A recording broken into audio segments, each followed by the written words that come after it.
just want you to sit in your chair and go, hip hip hooray, for the Western press and the Western narrative, regurgitating the same old, every single day, without the truth.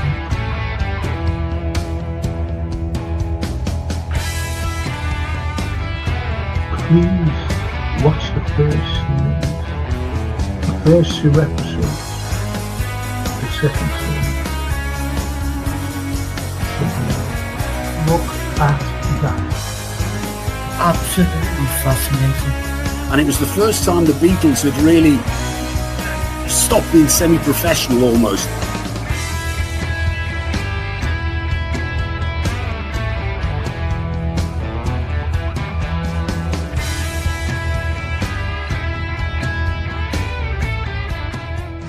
I'm just a poor boy from Liverpool.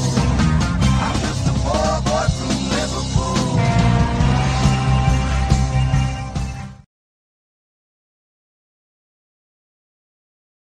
Hi everyone, it's history tonight. No football. As you know, we should have done this, Anthony and myself, on Tuesday night, but there was a bit of a mix-up, unfortunately. No one's fault. And he says it's tomorrow night. This is on Monday. And so I cancelled tonight's show on Tuesday for the football show. And I had to get hold of Fozzie. Fozzie's a lovely fella, just football mad, big Liverpool supporter. I've been on his show. And I had him and another lad named Dean. They were coming on tonight. But I had to send an apology. And he said, don't be worrying, Frank. Don't be worrying. So I'm absolutely delighted. That's what kind of a gentleman this man is, Fozzie. And we really need to get you really need to get hold of his little channel. It's brilliant. I go on it now and again, me. And I said to him, can I swear? And he said, yeah. So I said, okay then. You know. And I was going to have another lad on with him named Dean, because I've been on the channel with him a couple of times now. And he's a cracking fella. And he's got his own channel. Point is, you know, they think like us. And it's not like everyone's saying, like the corners turns, all the Formula One fucking drivers again, you know, saying after last night, great win, by the way, but we were playing an awful side. And I just said, do you think if we would have been playing Barca or Bayern or Real or PSG, would that have been, you know, the same score? No. But, you know, nevertheless, it was a good win. We're in the quarterfinals, and that's it.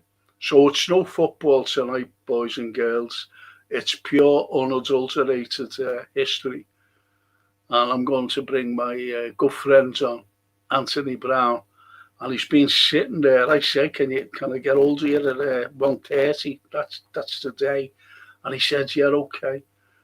And I've just come on now, and I've just seen him sitting there, and he's been there since 1:30 this afternoon. And let me bring him on. There he is.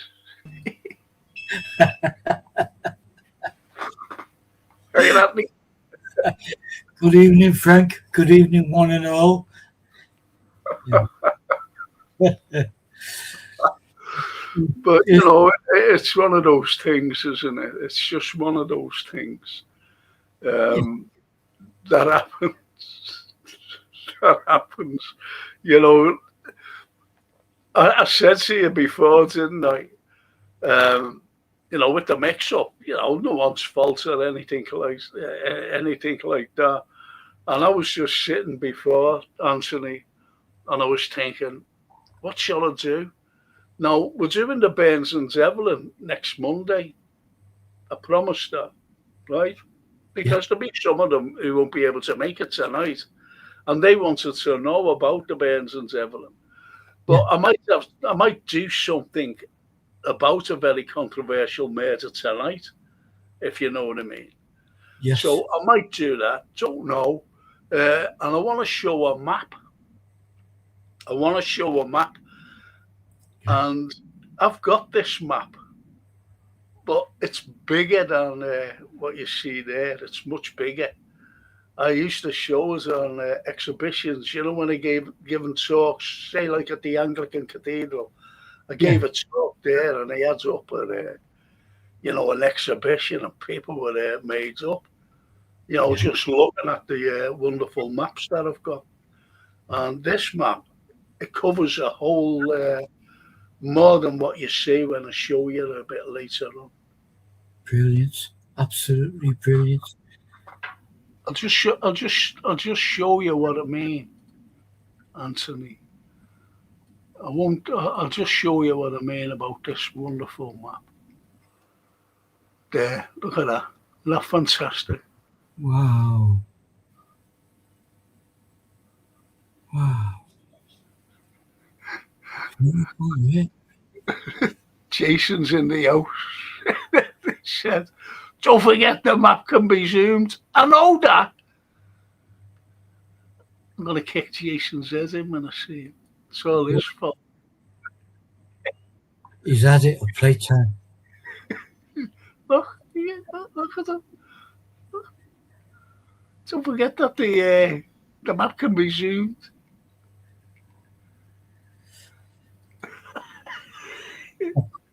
He's gracious and he's RJ. Absolutely, he is. Oh yeah, look, see, he's getting funny now, isn't he? He's becoming a comedian. Look at this, what he's saying. I know you know, but I also know you forget. See? Go. See? That's a great book title, that, isn't it? Oh, yeah, it is actually. I know you know, but I also know you forget. It could be I tell you what it could be as well. It could be a title of a film, couldn't it? Could be. You know, like that other film, I Know What You Did Last Summer. Why did you go for horror as well? Because I thought horror, there's nothing horror about it, but it could have been easier. A love story, but we both went for horror. Yeah, do you know why? You could be a serial killer, and you could have a little. You could be in an accident. You could be in an accident, and you forget who you are, and that I know you know, but I also know you forget. You forget. You know what I mean? So at the end of the film, your memory comes back. The cops are there. Yeah. They grab you, put you in cuffs. One on. Yeah. The strings are a psycho. Whoop, whoop, whoop, whoop. God, that was. I'll tell you what that was. I'll tell you what that was one of the most frighteningest like music thing. It was Psycho, where she's in the shower and he's stabbing her and it's going, whip, yeah. Audible, that. Every time he went, went like that, it was going, yip. Audible. You know, that was the beauty of film then, when there was a sensible budget and a great cast, that they would get composers to sit with the film and they'd watch the footage and they'd work stuff out before then. I remember in later years, in the pop years, hearing about Stuart Copeland, who was the drummer out of the Police, and he too did. It's the emotions attached to a piece of music, literature, which we love, or a visual. Wow. And I've got to say it just quickly, and then there's a wonderful spoof film of that scene that you described by Mel Brooks, and it's in a film called High Anxiety. Brilliant. Mel Brooks is the main character, and it's a spoof on all Hitchcock films. Yeah. So as he's walking to his hotel, he's in company. There's a load of birds lined up along and then they fly. It's like, oh, that's it. It's so he gets in the hotel and he's got a cup on, and he says to the doorman, he says, "I didn't get my paper this morning." And the guy says, "Sorry, sir. I'll make sure you do." And then the next scene, he's in the shower with a loofah, and he's there in the shower singing to himself, and the curtain opens and that music starts. Whoop, whoop, whoop. And the guy goes, "There's your paper, there's your paper, there's your paper." Goes on the shower floor, and it's newsprint that goes down the chain, not blood. And I fell off the couch laughing at. It's just But don't you think that, with that print going down the plug hole, he's having a go at Hollywood, and it's all coming out now. could be, yeah, I How think, Hollywood is so phony. yeah. Can I Well, just say to the people here, Anthony, welcome to the TV and film review with Anthony Brown. the history film. Name a subject. We've got it. We'll bring it We've in. got it well, yeah, absolutely. Some history. So let's just see what the people. TW evening, Frank and Anthony. Good evening, TW. Forgive us our indulgence, my indulgence. And the T says, please like and subscribe on the way in. Thank you, T, for that. Yeah. Thank you so much. Yeah. And Johan. Good evening, Frank and Anthony and legends. Frank is being kind. It's all my fault. No, it's not all your fault. What? It's just it was just a mistake. It's just a mistake, Johan, that anyone can make. I've done it myself. Anthony's done it loads of times. You know what I mean? Haven't you, Anthony? We all do. We all do. And with Frank and I, we try and chat on a daily basis just to stuff comes up and events, and certainly like last night, some events jumped studio time, so we're good. Exactly. And Johan says, Monsieur Antoine. And look at all those little scotches for you. That's absolutely merci beaucoup. Oh dear, look at that. Blimey. Welcome, ladies and gentlemen, to the film and TV review with translations of French. And if we get our girls on tonight, it'll be translations in Italian too. So everything is going tonight. See how intellectual this stream is. But we've always said that, haven't we? And the more we talk, and the more we evaluate what's meaningful to us in terms of history. Oh, there's little Lambie. There's little Lambie. Good evening, Frank, Anthony, and all the chatters. I've just got to say to our group of wonderful people here, Ambi's not too good. I'm not going to go into detail, but she's not too good, unfortunately. But she makes an effort to come on and comment. That's our little Helen, little Lambie texters. Helen and Amos. Goes without saying that all our love and all our support for you. Absolutely. Absolutely. And Frank and I have been there, we know. Still there, aren't we? Yeah. And Linda says, evening, Frank and Anthony. Good evening, Linda. Hope you're well. And my old mate, I love you to meet this fella, you know. He's a Oh, I feel I've, yeah, I Steve feel alone. I've met Steve, yeah. And he says, glad this is on. Sod's all on the TV on a Thursday night.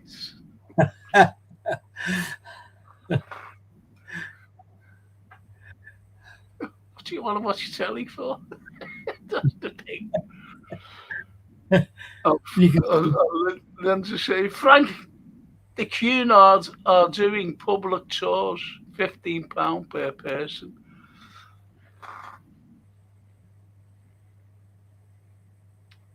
That's shocking. Though. first thing that comes to my mind is who is taking the tours worthy of £15 a person. And my immediately my answer is there's the gentleman that should be doing tours for £15 per person. You took us on the most poignant, wonderful trip around the Port of Liverpool, Cunard, different days, but in the Cunard, and it was when we found the luggage that was just there, and you think, no, just Yeah. stood still in time. Yes, it was still in time, yeah. The dock wall, Yeah. That the French prisoners built. And I wonder if, they ever say this. I don't know who's taking them around or anything.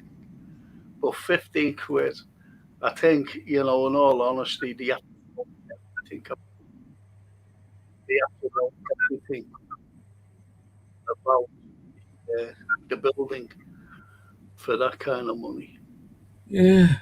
It would be interested in one respect to have someone who's been on this and and sends us a message to say it's good, not that good, it's bad. And Jason, one of the greatest horror films is The Haunting. Yes, The black and white one, Jay. yeah, beautiful. And it's not because of what you see, it's what you don't see. Totally agree with that, Jace. I do because again, I watched that as a kid when British TV had certain nights for stuff and you were allowed up late. And I watched it with Lainey for the first time before we had the kids. And there's one particular scene where there's like a banging noise and the walls move. And it's not like shockingly horror, no butchery, none of that. The suspense is all like, oh wow, my God. Well, I seen the first one, which was in black and white, because they made a remake with Liam Neeson and that Catherine Zeta-Jones. I'm The talking about first, the white one, yeah. I never watched the remake, but yeah. the first one was frightening. That's why you had kids, wasn't it? We'll have to have kids, Laney, because they can protect us on these horrible little nights. Absolutely. And the final line, and then the house has now a new ghost, Eleanor, or whatever name, and you're thinking, gee, where's the programs about the weather when you need one? Exactly. When you see the door bending, Yeah, the door's bending, and they're all looking like that. Aren't they? Fantastic film. Well said, Jay. yeah, and bang on, Jay. Yeah, I love it. Oh, there's a lovely little Lauren. Hi, Frank. Hi, Frankie and Anthony. Oh. Hi, Lauren. Hope your studies are going well. Yes. Do you know what? Look at Cedric Lopez, the fellow with the most exotic name on the planet. And Brilliant. he's playing for a little ambidextrous. Look. Isn't that lovely? That's Thanks, beautiful. Cedric. You're a good man. Thank you. Thank you Thanks. so much. And Linda, hope you feel better, love. They are, isn't that nice? Yeah. From Linda. Oh, that's lovely, that really is lovely. And actually, hello, Frank and Anthony. Good evening, Archie. Ah, she's thanking that, look. She's actually thanking them. And B, you just take your time, get 100%. And Linda says, Robbie, is that robbery? And I told him, I was that about the fifth. Yeah, that's good, Linda. Hi, Frank and Anthony and chat, says Paulie. Good evening, Paulie. And Jason says, I'll stick Frank's Cunard clip on for free at half time. Yeah. There you go. Keep your £15 by Thank you. multi crisps and bread. Crisp butter. Watch the film. I had a pack before. And Paulie says, ambidextrous, aren't you feeling too good? No, she isn't. Yeah.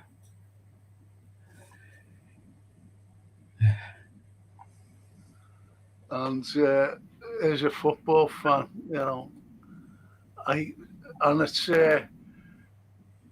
Shea Baljan, Shabeljan. I'm sorry if I'm pronouncing your name wrong there, Shabeljan. Hi, dear friends, I'm happy for yesterday night. Liverpool will win the cup. They aren't that nice. Yes. Coming from, no, this lad must speak broken English, and he's put a fine comments up. Let's hope, Shabal. Let's hope.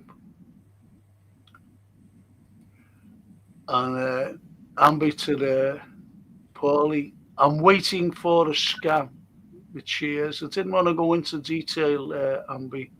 Helen, you know that. Yes. I hope you're keeping your chin up. I'm thinking of you. I'm praying too. That's lovely.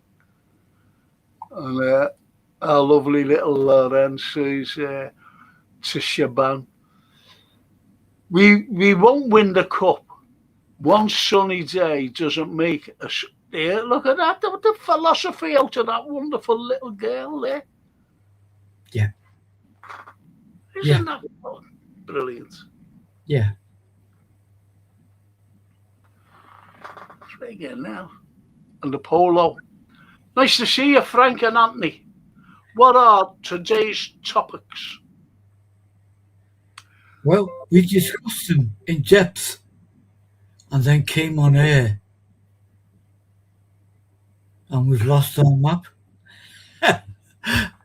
No, we know where we're going and where we're going to end up, but how we get there is another matter, because what we do, as you know, Polo, whoever comes on with a comment to talk about what I want to talk about tonight, there's a variety of things. I might do a murder, a very controversial. In fact, I will do it.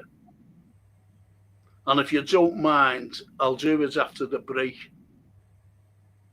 I'm not telling you what it is, but it's a very, very controversial murder.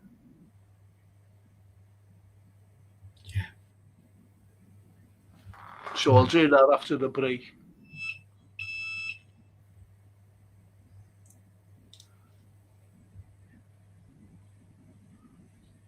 And Jeanette. Hiya, Jeanette. Hello, all. Hello, Jeanette. Yeah, good evening, Jeanette.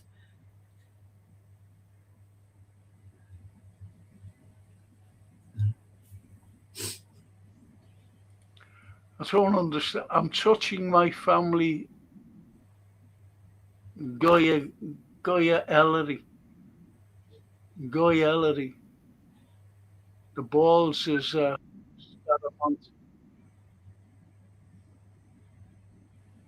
well, I'm sorry, my friend. I don't know what you mean. I'm awfully sorry. My friend Chavalan. But we do the football show. I'll be due if you want to come along on Saturday morning. We'll be doing a football show, and I'll be doing a watch along as well for the Liverpool Brighton game. So if you want to join us, then Shalaban, no problem.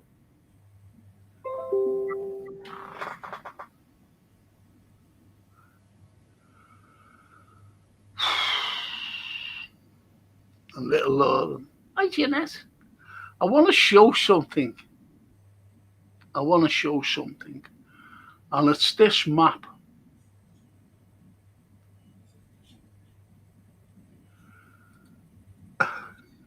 Paulie, Frank, is the mayor's? Yeah, it is. I only do local ones. Paulie. Very controversial, in fact. I'm doing a few that are very controversial. I'm doing one which is hard hitting as well on Monday night, because that was all planned, wasn't it, Anthony?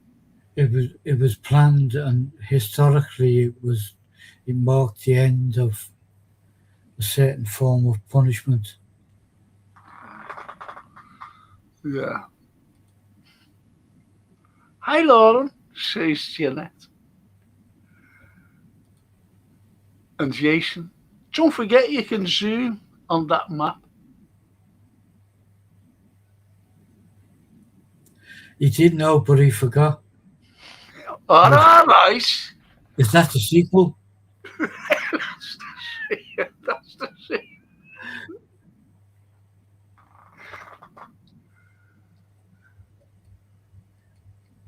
And well, if it's local, the dogs can stay in as I listen. Yes.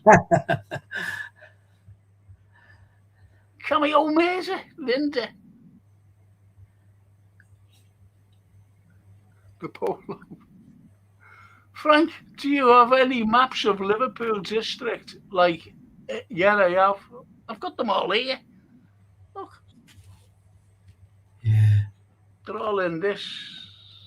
It's a long sheet. Look, watch. It is how big my maps are. Yeah.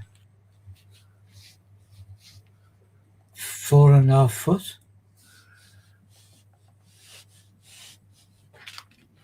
And I asked Anthony, I said, because Anthony's doing a fantastic exhibition with the paintings, which we'll be talking about. And I said, can I have a little room where I can put my maps up? And he said, no. So I said, okay. Well, we've only got 1/2 mile space left. And you're 4.5 miles at least. You can happily put your maps wherever I go, Frank. You go. I know that. Apollo says all maps 1900. Yeah, got them. I'm going to show you this map if I can get it. Here's our Italian girls. Want to say to Franco, Anthony, and Chatchers, hope you're all good. Class. Good evening, Toscana. Hope you're good. And Janet says, it's just a senior moment, Frank. I'm always having senior moments. don't worry about that, Janet.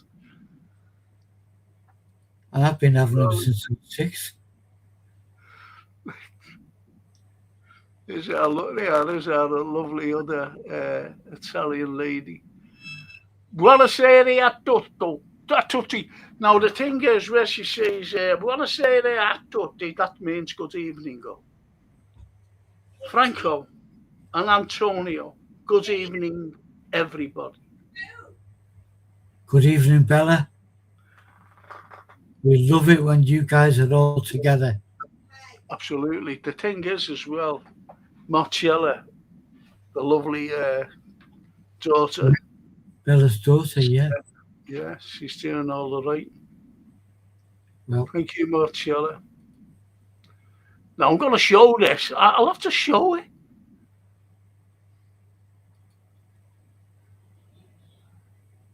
And it's that.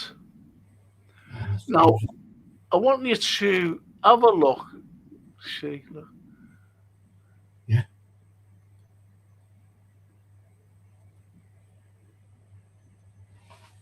I want you to have a look at this. I think Polo loves the windmills. I'm sure he said, "Is there any windmills?" Yeah, there's one there, Polo, lad. That's all for you. But I want you to have a look, Anthony, Yeah. at this. That so-called green-looking space. Yeah, it's Everton's new ground. They tried to do it, back in the mid 19th century, but there was no such football team then as Everton. Now, do you know what that is? Is it the land where the Anglican Cathedral stands? Absolutely spot on there. And you see that little white thing there? Yes. Yeah. If I can get it to there, that thing there. Do you know what that is? Is that still there now? Yeah, it's still there now. That's the beautiful house building. You see, as you drive in to the or walk in to the Anglican, and it's there on I know where you're talking about. No, it's not. Okay. This is right in the middle of it here. Because as you know, that's a cemetery. Yes. And that is the memorial to William Huskisson. Jeez. And it's still there today. Now, William Huskisson, Anthony,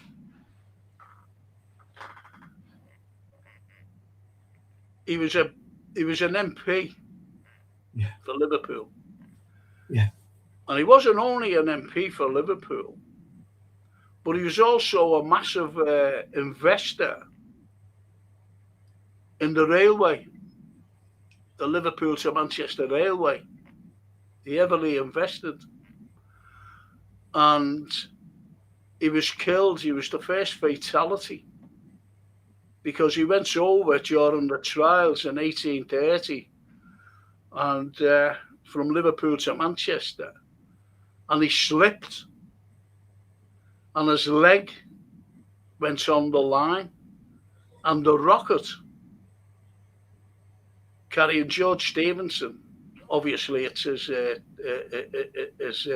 engine, and the Duke of Wellington, who was at the time the British Prime Minister. And he went over to greet them and he slipped, as I said, on the line, and the engine went over him, severed his leg. Unfortunately, he died because of loss of blood. The loss of blood. And that's the sad indictment about it, actually. So anyway, but who was William Huskisson besides being a Liverpool? Well, he was a wealthy man. He was a wealthy man, but he also had another thing going for him. Yes. During the French Revolution and the carry on, the aftermath, William Huskisson, went over to France, just on the periphery of Paris, and he was smuggling out aristocrats and some wealthy people. He was smuggling them out. Yeah. And there was a lady author called Baroness Ortsky who actually wrote a book called The Scarlet Pimpernel, based on William Huskisson. Just wow, just It is, amazing. isn't it? Yeah. Now, the house you're thinking of, Anthony, is that one there. See that? Now, that is the oratory. It became the oratory. No, it didn't. What am I talking about? Sorry, I'm not. That, believe it or not, this fine place. Yes, this fine place here is the oratory. And the oratory was built in 1828 by John Foster Jr. Now, you've heard me mentioning him loads of times, haven't you? Absolutely. And there's a wonderful father-son Yeah, combination. absolutely. Yeah, too true. You know, two great architects. Well, this is the oratory, as I said, and it's been voted today as the finest miniature Greek Doric temple in the world. The finest that's ever been built. Neoclassical, obviously. And it's been voted the finest in the world. I'm going to show you something else. Do you know, You might- before we, from now, Frank, I've got to say, that is kind of wonderful to see before the cathedral, because I had visions of them leveling houses, property, to build a cathedral, and they never did they? Or maybe a couple, but there was an open space, and they thought that's where we're going to put it. Well, yeah. Well, this became a cemetery. Right? This all became a cemetery in 1836. And they stopped burying people in 1936. And do you know how many interrs there were? 58,000 interrs. They just get full and full and full. But you see this, you might just be able to see that little building here, Yes, right? Now, that particular building was the home because he built it and he was looking over because John Foster Jr., albeit that he did the Greek Doric temple, he was actually the designer of the cemetery. Yeah. So he built his house. Yeah. And that was his house. And it still stands today. Yeah. It still stands today. And his beautiful contribution to the cemetery, which sounds quite bland, nothing. Cemeteries. Excuse me. Yeah. In these days, these were the early days of cemeteries. He built a road system, didn't he? Yes, To he certainly did. to leave.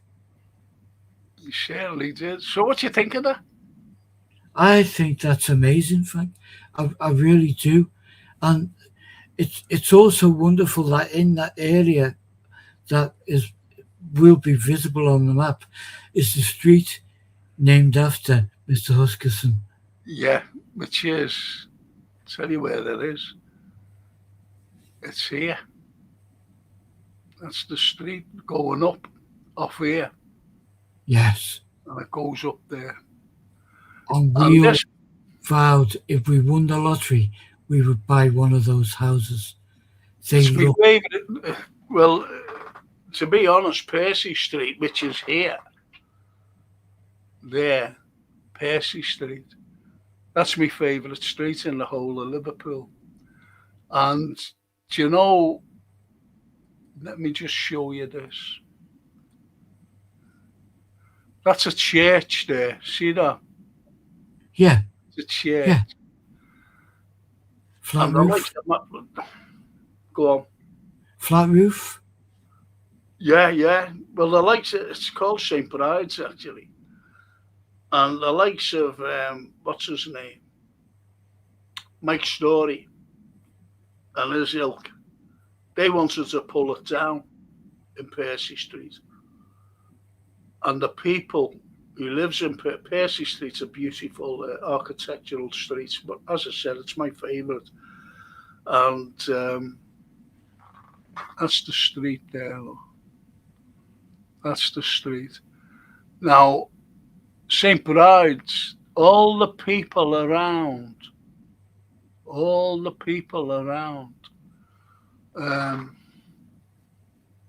complained. He said, you can't take that down.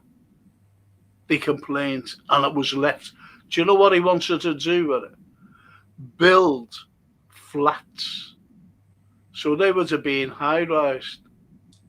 And when you actually see these wonderful buildings, the homes in Percy Street, right here leading to Huskinson Street, that's Huskinson Street. Beautiful homes, all white as you see. Anyway, they won it, you know, because to build flats, high-rise up here, it would take the, you know, these are all aesthetic buildings, these very beautiful homes with pillars and whatever. And it would have taken the aestheticness away from the buildings, and they saved St. Bride's, which I'm delighted with. That's absolutely brilliant. And with you mentioning the flats concept, well, one of the most famous, not a block of flats, but building of flats was built around there, wasn't it? There they are there. Any idea what it is? Gambier Terrace. Gambier Terrace, indeed. Gambier Terrace, absolutely.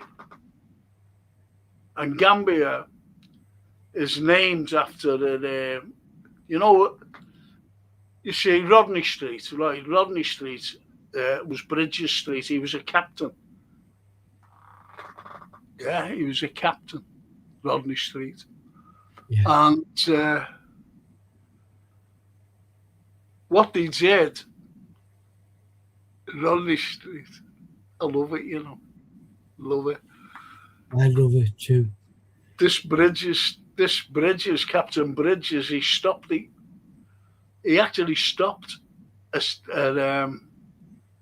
Spanish Armada coming in.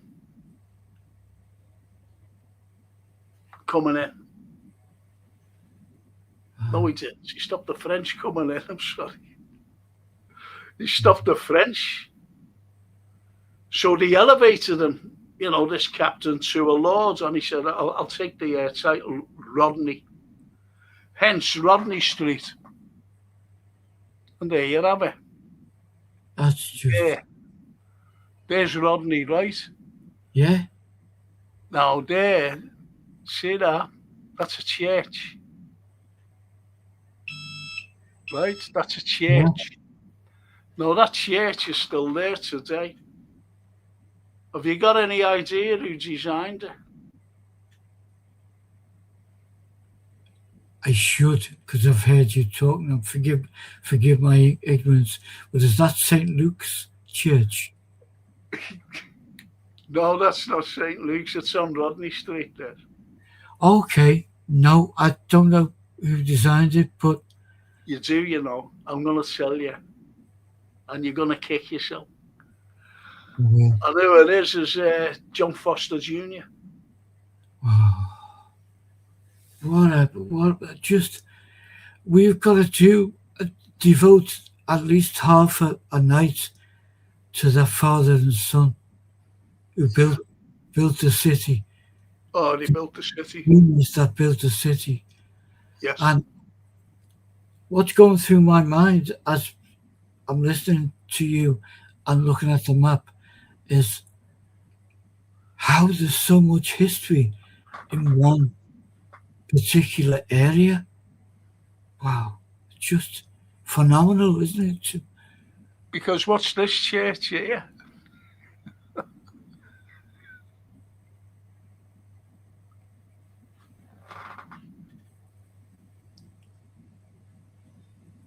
You've just mentioned it. St. Luke's. Yes. I think he's behind that. Just The same fella. I drew a picture of St. Luke's about 15 years ago, and as I sat there doing sketches, I thought it's beautiful in its present state, which of course is heavily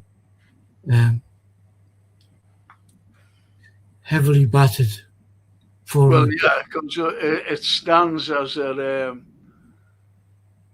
symbolic, iconic building. I think so, Second World War. and I think it's symbolizes the heart of Liverpool. That's what we are. I So that's would have loved to have seen it in its day. entirety. Yes. But that's St. Luke's Church anyway. Beautiful church. Still there today. Bombed.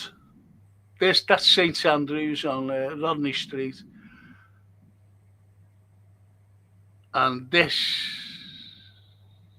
little home and all this and that was built by John Foster Jr. Yeah. How about that? Did he still have his dad working with him at that time, or is his dad passed? Well, what has happened, Anthony, is this. You had his dad, St. Luke's, St. Luke's Church. His dad had plans for St. Luke's, you see, this church here. He had plans. And anyway, things were happening and whatever. And he became old, his dad. As you do, you become old. And he says, are you still going to do this particular church, St. Luke's? And he said, I just can't do the plans anymore. So he got the plans, only small plans at the time, did John, the junior, the son, and he built St. Luke's Church for them and for the people. I love that scenario. I love that, And that's what he did, Anthony. Beautiful, Frank. What a testimony to the pair of them. Yeah, I'm going to try and zoom in a little bit more. So you see St. Luke's better now, can't you? Yes. Yeah. And people in Liverpool will know this. Do you see what that building is there?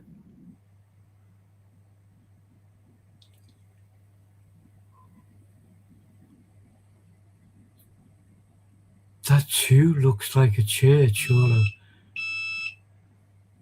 Well, that building, is still there today. And it's known as the Blackie. Oh, the Blackie. Wow. Because what's here, by it, right here, is the Chinese Arch. Right next to it is the Chinese Arch. It's not there now, obviously. I And love, yeah, that building, which is still there as well, that became a hotel, and it was known as the Scandinavian Hotel. yeah, which is a stunning building, isn't it? Yeah, And I've tried for years to do things with it. yep. Do you know why the Blackie became the Blackie? How it was named the Blackie? I, I, I would have said because of some date of industrialization, but looking at on this map, there's no factory works and stuff around it. No, Well, well, okay. Put it this way. Look, do you ever, when you were a child, do you remember St. George's Hall? yeah, What colour was it? never really knew, but it wasn't glowing light. Well, look, just let me explain something, please. There's St. George's Hall. Yeah, Yeah, I grew up around here. yeah, I grew up there. Yeah. St. George's Hall, the colour was black. And we thought it was black stone, like the rest of the buildings, because it was the pollution of the air that made the Blackie black. And people, just the ordinary people around it, just said, well, the Blackie, put me off at the Blackie, I'll meet you at the Blackie or whatever. And it just retained the name, the Blackie. But the people, I I I, I think that is a powerful name in its own right, and deserves that. But it does underline another question of is this why the mortality rate of our ancestry, the city dwellers, was like 34 to 40? yeah, it was horrendous. It was horrendous. The mortality rate here was 13, 12, 13. Down in London, it was 17. So they had a healthier lifestyle down in London. Because, as you said about industrialisation, but we were shipbuilding. We were shipbuilders rather than anything else. But we did have little foundries and that. The likes of chimneys that was spread all over, the likes of this. Yes. Good, eh? Oh, wow, yeah. So good. See, look, loads of chimneys. We had a power station as well. The three chimneys, which was the power station, which was, look at that. You know what church that is, don't you?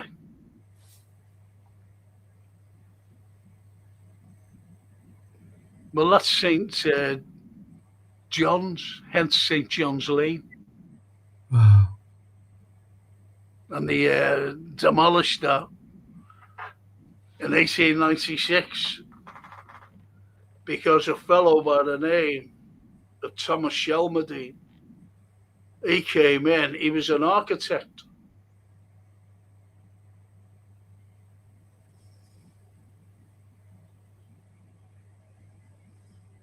Oh, there's little Bella, look.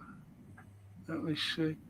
Sorry, Franco Antonio and family, we have to turn the internet off because it's running slow and not working properly. You need to boost it, Bella.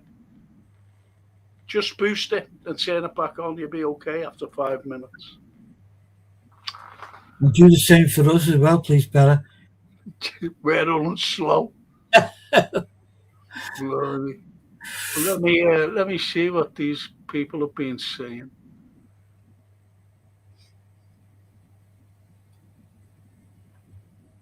Sorry that I'll just go. Then we go to Then we go to a break. And Jason says, the map's from 1859. Yes. Yeah. I was in those gardens, stroke memorials a couple of weeks ago. Yeah. And Polo says, Frank, those windmills must have been higher than normal. Windmill high above houses, if you wonder. Yeah, of course they were. They had to be honest. They weren't just like small things. And Janet says, the trials were at Rainhill. And Bella, thank you, Franco Marcelli. Sorry, I'm late painting there today. Needed a monthly bath, says Barry. Hey, Barry.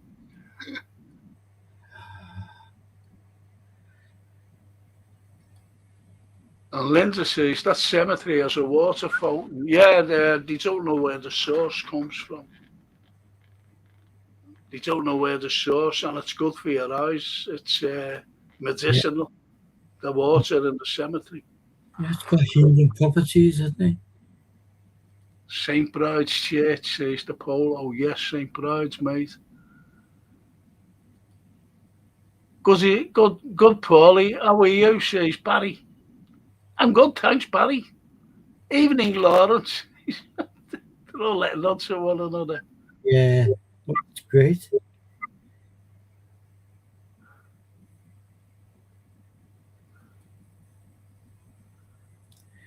Does William Huskisson still have any family who are based in the city? Any ancestry? I'm sorry, Anthony, what did you say? I've been in... William Huskisson have any family ancestry that are still based in the city? I don't know whether they're still... He says have family, obviously, but I don't know whether they're still based in the city. I just haven't a clue. But I suppose they are, you know. I'd love to know the story of the pyramid too. Done it loads of times, Jeanette. Loads. I'll tell you that one day. Gambia Terrace, when I was unoccupied in the late 60s and early 70s, was where my wife's two brothers and friends played. They found built-in wardrobes that had secret doors connected. Wow, brilliant. And Polo says, Greek revival style, which I love. Yeah. Brilliant. And Jeanette says, yes, Jeanette. That's what. The Blackie. Yeah. Fabulous. Yeah. And us. Even in the live building was black. Yes, they were always. It was. I remember about 20 years ago when they cleaned it. It could have been longer than 20 years. But it was remarkable. Oh, Bella's left us. Buonanotte a tutti. So, well, I'll tell you what, we'll go for a quick break, eh? Yeah. Yeah. Get a cup of tea. And then we'll don the gowns.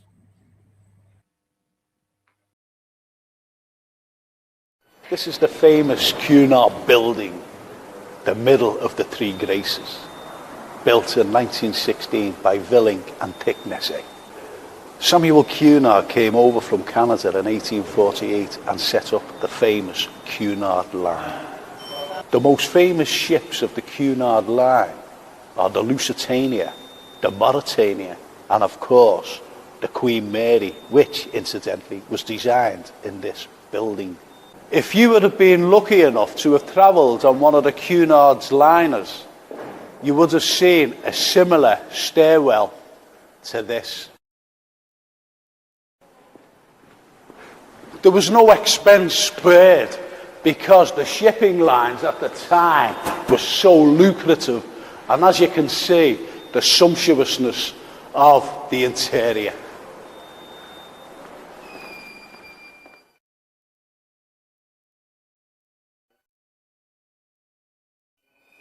The architects Willink and Thicknesse deliberately kept a part of the original dock wall built by the French prisoners of war.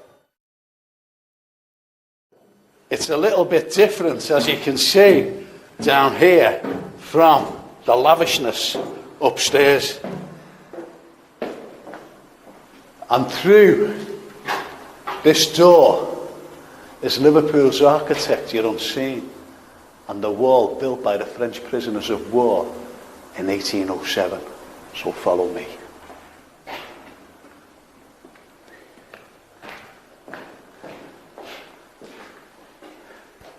Here is the original wall that was deliberately left by Willink and Thicknesse. And there it is.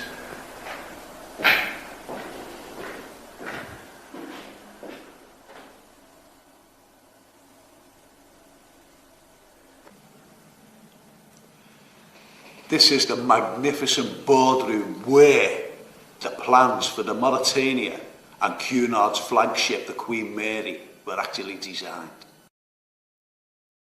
The boardroom is a masterpiece in itself. Just look at the spectacular views of the Mersey. Incredible.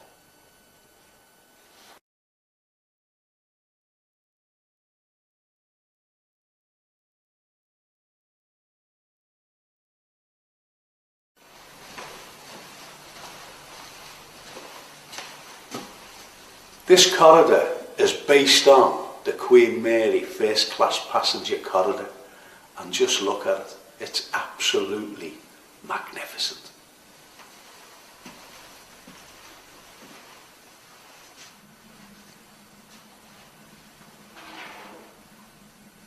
Today, the offices are used for legal services, and they still have to make a cup of tea, but in this case, it's no ordinary kitchen. They have their own galley, or, as in this case, their own mess room.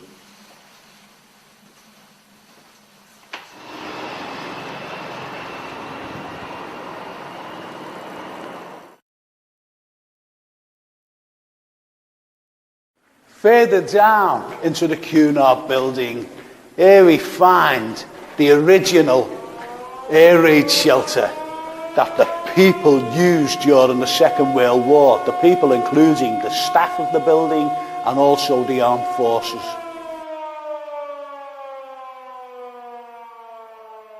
How do we know that it's the air raid shelter? Because all the clues are still here to say that it was.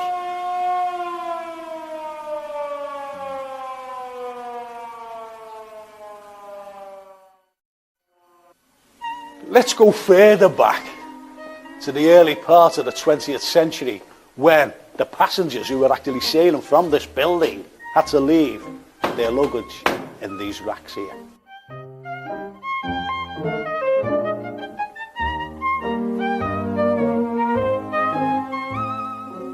Everybody's talking about smoking bans. Well, let me tell you, it's not a new thing.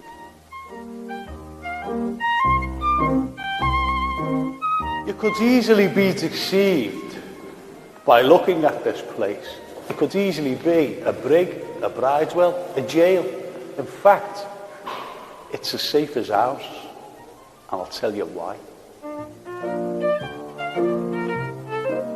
Behind these steel doors, the first-class passengers had all their valuables, whether they be famous paintings from Europe, furniture, jewels, everything, and they hired these safes for safekeeping.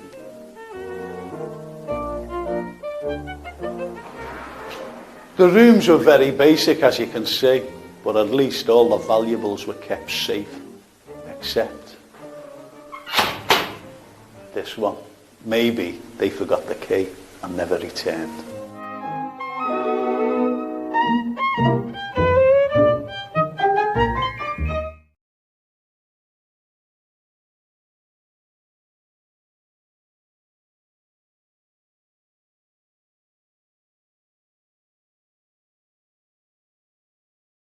Staying with great engineering feats, let's move down to the waterfront for one of the greatest buildings in the world.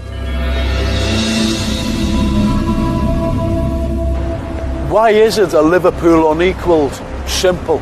Because it's the very first steel infrastructure in the world. New York and many other major cities around the world simply copied it.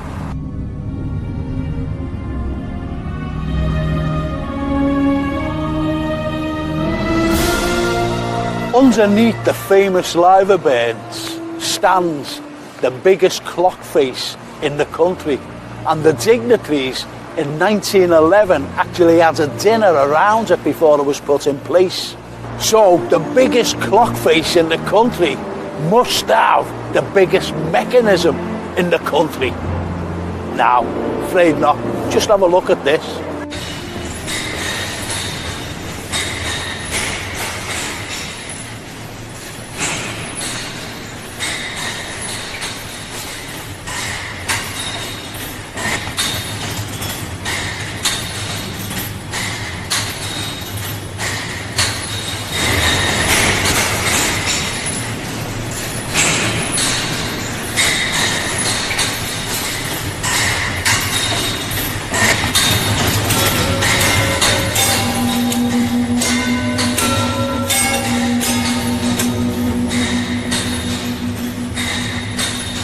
Can you believe that? The chimes are ordinary piano wire. But hey, don't tell anyone, because what they don't know won't hurt.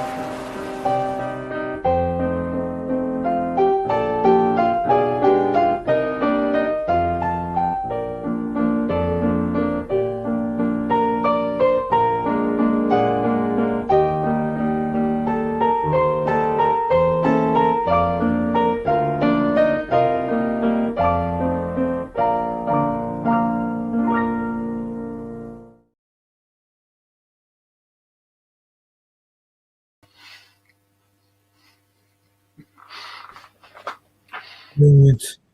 The jewels in Liverpool's crown. I made myself a cup of tea. Yeah. And I was having a little blue ribbon then. Oh,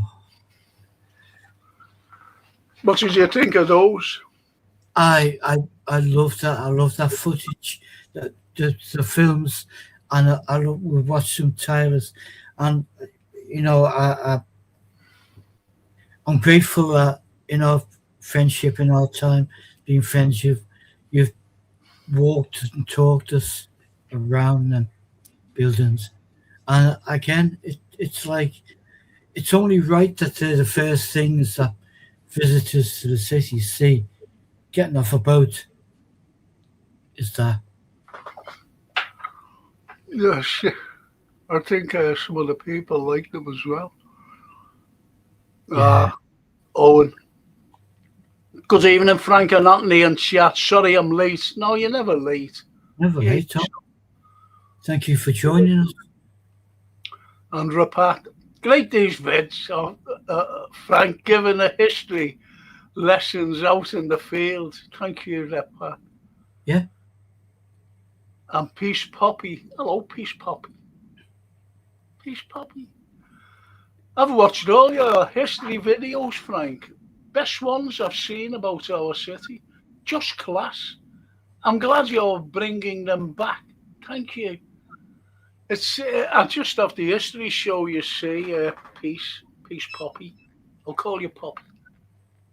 And which is a great name, by the way, because that's all we want is peace. That's all we want. Peace on the planet, and you get an idiot who, unfortunately, think otherwise. But anyway, I have a history showpiece, and we show the vids, you know, we show what I've done at a little break that we do. That's all, peace. Whilst talking through other bits of history. Exactly. And Barry says, yeah, I love them, Pat. Same here, Barry. And love those vids, Frank says, Owen Lee. We truly were a city in the right place at the right time. Absolutely, that's a cracker. That, and we were, and this is the beauty of Liverpool, if you know what I mean, historically. And yet, unfortunately, we get caught for everything, don't we?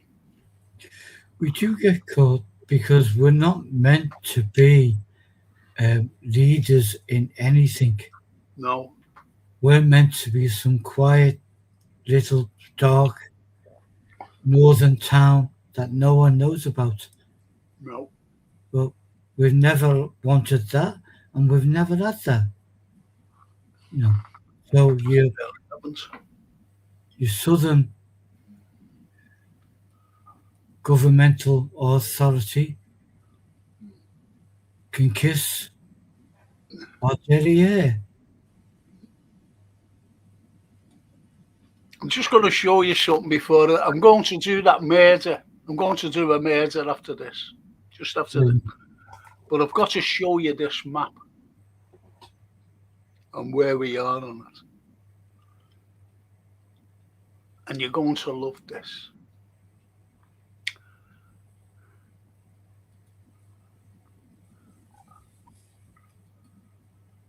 And look, see that? That's the town hall, right? Yeah, That's the town hall. Castle Street, obviously. Castle Street. St. George's Church is there. Yeah. yeah. And what's this here?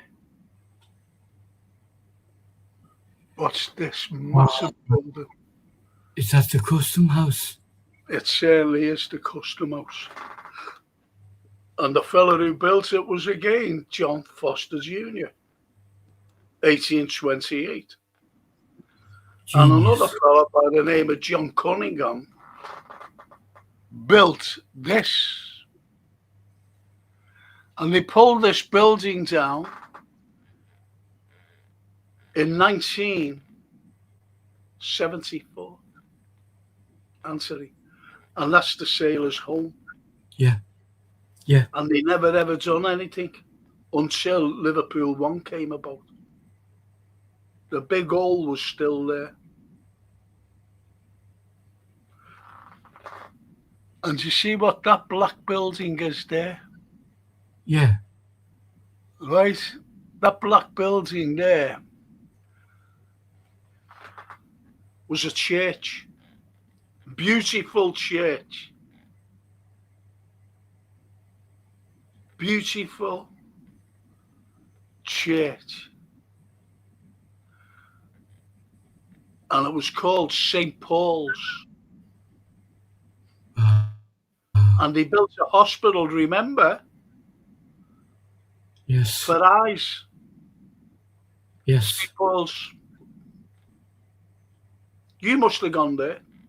St. Paul's Eye Hospital.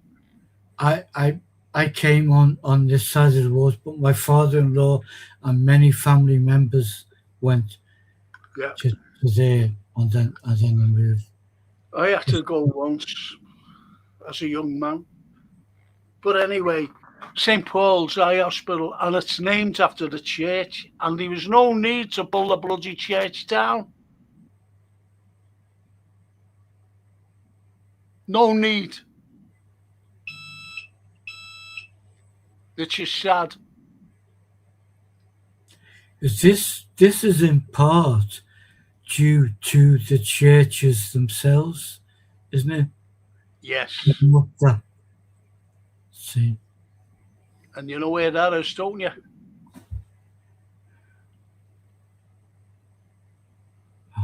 Look at the structure of it. It's incredible. That's the Albert Dock. Most certainly is, Anthony. The Albert Dock. One of the greatest developments ever.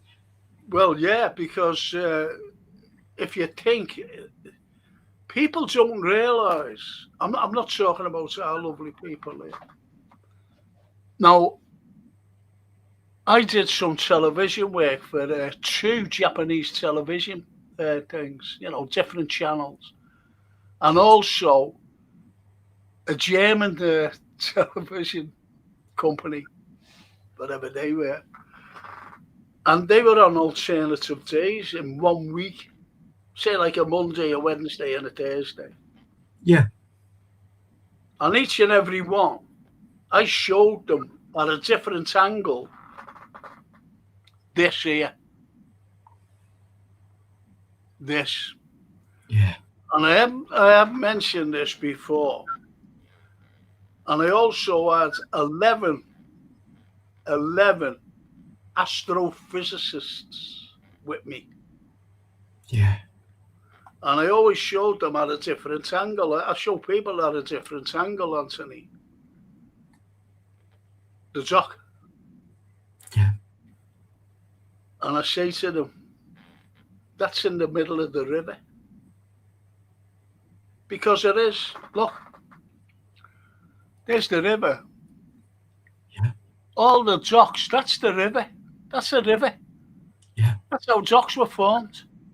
You never brought the water in. Yeah. The water was already there. You see, so this thing here, the Albert Dock, all that little black stuff that you see there, that's all sail.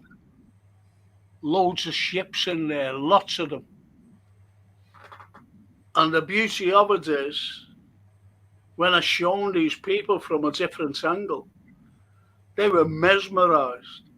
They really were mesmerized. I'm not just saying that. Even the astrophysicists saying, how could, back in the mid-19th century, when it opens its doors, in 1846,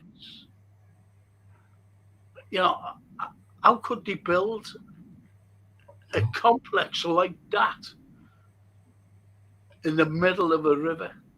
A powerful river, isn't it? It's powerful now, but then it with the tides, the currents, just the sheer power of the momentum of water would make, I think, probably 99 out of 100 people say, "Oh, give that one up," Do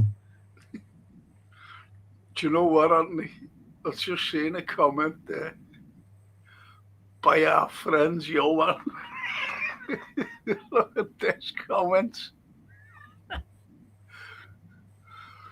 Of course, the Italian descendant is going to share intel with the Germans and the Japanese. I never thought about that. The Germans. Well, we all lived together in harmony, wasn't us? But you know what, Anthony? And Johan will see this, the bright side of this, the funny side, actually. I was bringing around, those Germans.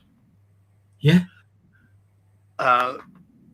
Anyway, I was bringing them around, and I had a little group of people with me. I had my class, and I said, you all can't go. I just need, a handful of you. Anyway, they came around with me. And absolutely genuine this, right? Now, there's the town hall. And that little street there, right? That little street. Now, that's still there, the beautiful bank, right? The bank there. And you know that it's got damage. Yeah. You know it's got damage. So they had an interpreter, a Liverpool girl, right? Spoke fluent German. So we're going around. And I said to her, look, where I'm going now, because it came up. I'll tell you where it came up. Came up from here. Went along there and went back. And I was going up there to exchange flags. Right? Yeah. So I said to her, whatever you do, don't mention the war. And she said, I won't. Right. She said, I won't, why? I'm not like that. I said, okay, well, that's fair enough. So anyway, I come around the corner there, And there was all you've seen the big holes, haven't you? You know, by the German Luftwaffe, right? Emptying the gun Yeah. carriage to get home. And she went like, what are all them holes on the wall there? I went, I said, well, she said, well, Annie, don't you know? I went, so I had to tell them. I said it was during the 1941 May Blitz.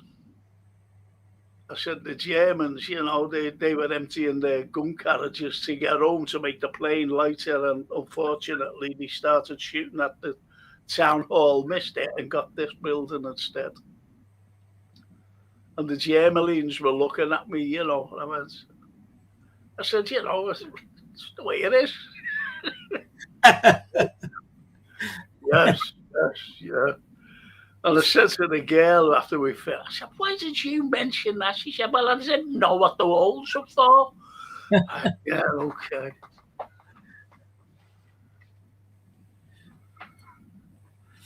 Oh.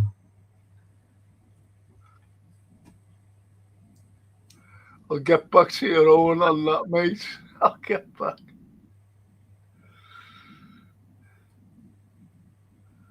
And the lovely piece says, Little Poppy says, yes, you should try and get them into the Maritime Museum. Truly mean that. Or the Museum of Life in these little booths. We should start a campaign. Thanks. Thanks. Oh, yeah, my uncle. Oh. A little Poppy. And Barry says, Frank, maybe daft question, but do you think there would be a listing of boats in Liverpool during the war? Would the Maritime Museum have any info?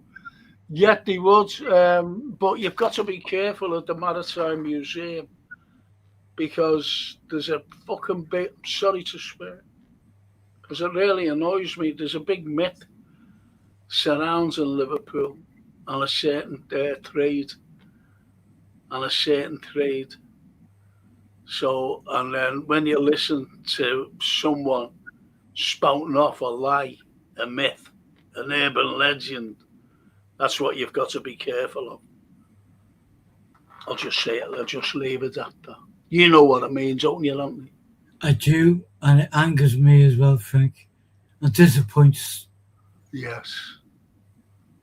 I know when Lee says, well, that's where I come from, I always tell them that I come from a quaint little fishing village called Boot Hill. Boot Hill. I'll tell you what, Boot Hill, by the way, Bootle was the most bombed town in the whole of the country during the Second World War. It's the most bombed town. Wow. And do you know if there was a nuclear war today, Anthony? Yeah. Right.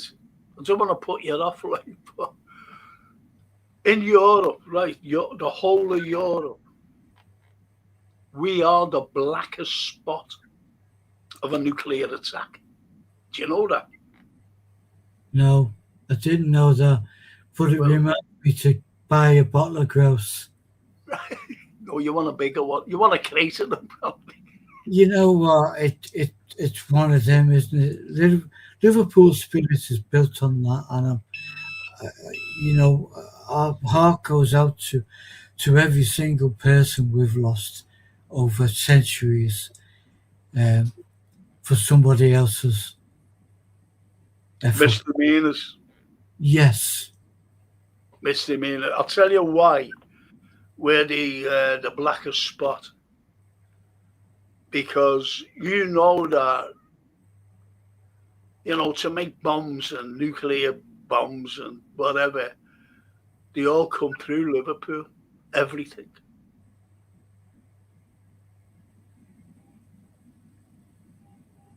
We're the blackest spot. And they say we'll just blow the place to bits. Yes. And to get Liverpool, we don't need it, really. We don't need a nuclear bomb. We only need a Russian Oreshnik. That'll take the whole of Liverpool out, the docks and everything.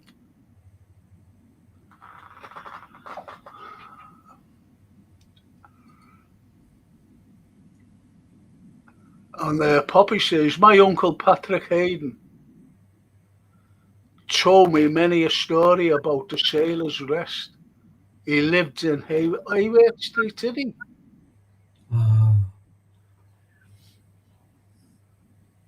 That's wonderful piece, Poppy. It is, Hayward Street. He was in the Merchant Navy. So was my dad. So is my granddad and my uncle and many, many family members. Loads of, most families had seafarers, didn't they, in the family? My dad was a New Zealander, by the way. Yeah. Italian mother, New Zealand dad. And he was an officer in the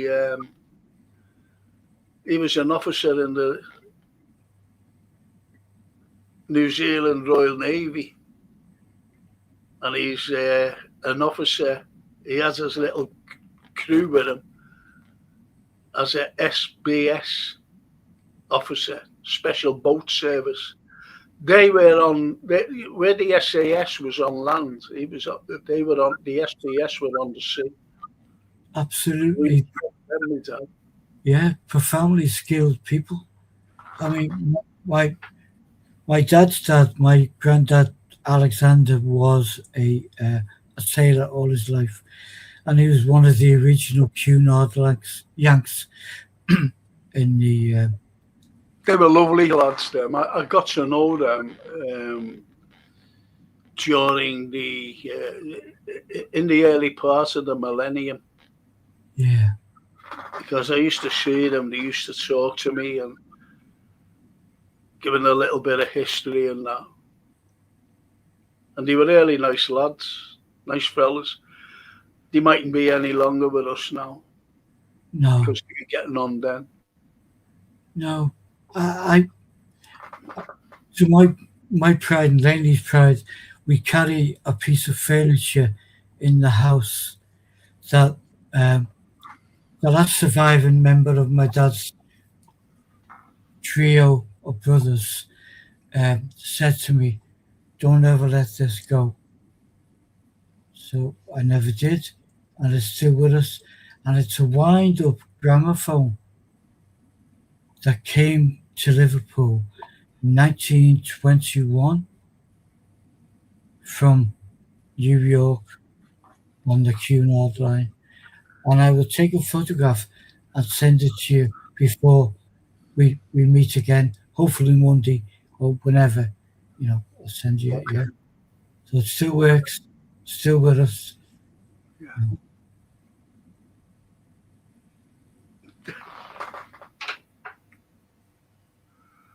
Oh, and Lee.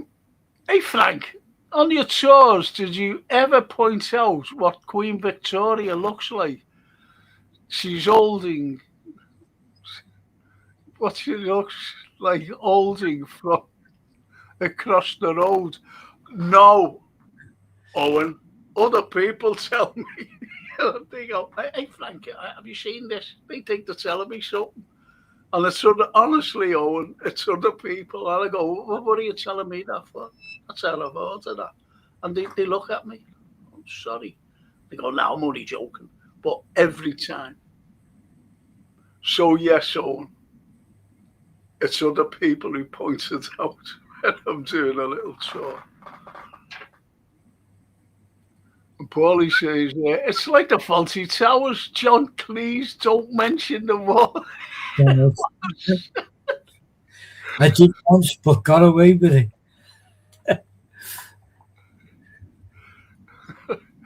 And the Pat says, I better not hear anyone dissing Bootle in here. No, you won't, Rapath. And Johan says, Ray, nuke war, it's about when, not if.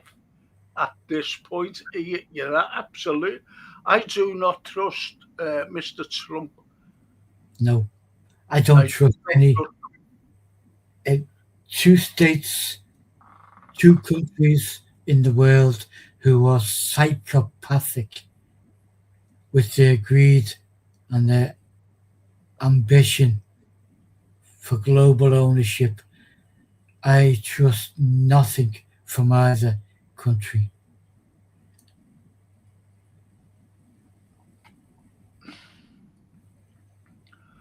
And the Pat says to Johan, I hope not. Yo, maybe just do London and leave us Ruskies alone. leave us alone, Ruskies. Yeah. Oh, we're the blackest spot, believe you. And we will be it. Yeah, with a trade spot. And Jason says, I was born in Bootheel. Was you now? Jason. And the Pat to Jason, brutal Christmas, St. Veteran Air. What they are, look, see? Brutal Christmas Street, Veteran Air. Very good. That's why he said, didn't he? The Pat ain't going to be saying anything about Bootheel. That's right. And Owen says, Mum and Dad both from Bootle. They lost their 5 family members in the Blitz, yeah. Yeah. Well, I know, we know Stan Boardman, don't we? I know Stan well. And I was chatting to him one day because I gave a talk about the May Blitz in Lord Church Street. And they was the entertainers, they were the sports people there and all the veterans. They were all seated, you know, in a little thing. And I gave this talk.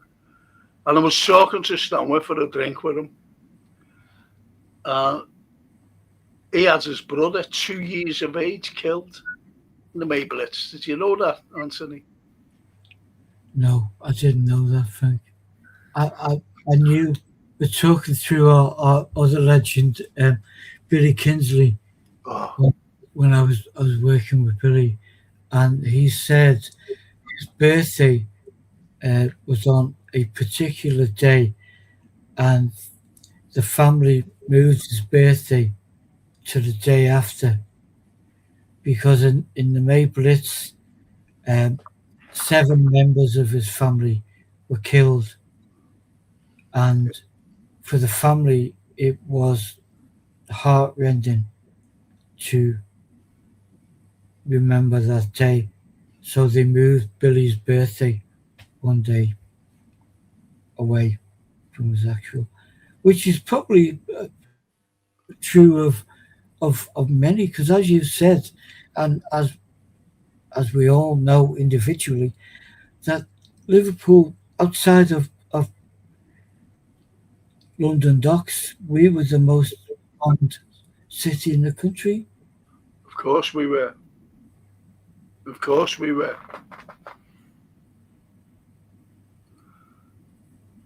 Oh yeah, Poppy says, yes, Uncle Pat was an officer. He had a choice. Go to a place for naughty boys or join the mates. And that's what he did he, Poppy? Very good. And Barry says, the reason I asked Frank, a Danish sailor who's stationed in Liverpool during the war had a dabble with my missus's grand. Oh, go away. Told her to wait for him, but she married an abuser, thinking he wouldn't return. But he did. Oh, that's mad, Barry. That's mad, that mate. Sad, mad and sad. And Jason says, Hawthorne Road, not far from the Albion. Grew up there and moved when I was about 13. Oh, blimey, everything's getting mentioned, isn't it? Did you move to Walton then, Jay? Yeah, he then moved, yeah. But Brilliant. That's the power of the map.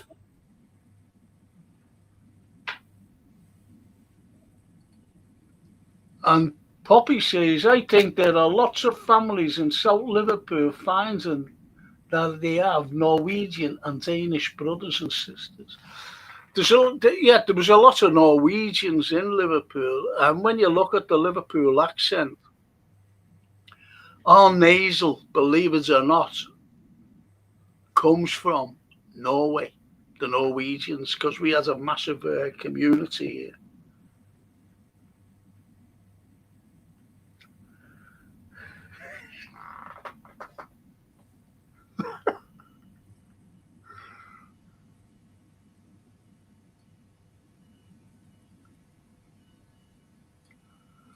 That part says, Frank, I learned today Superman was the first published in April 1938, part of the war effort propaganda. I love Superman. America, not so much. I'm going to tell you something here, Pat.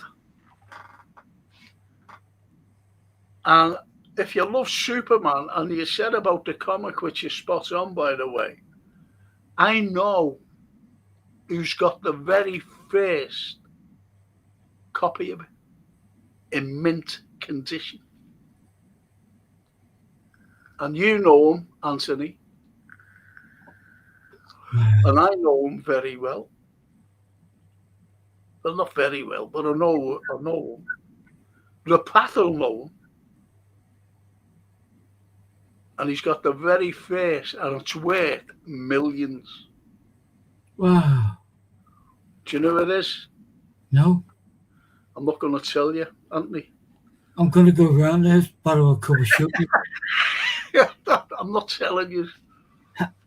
Because I want you to also come back next Monday for 2 measures now.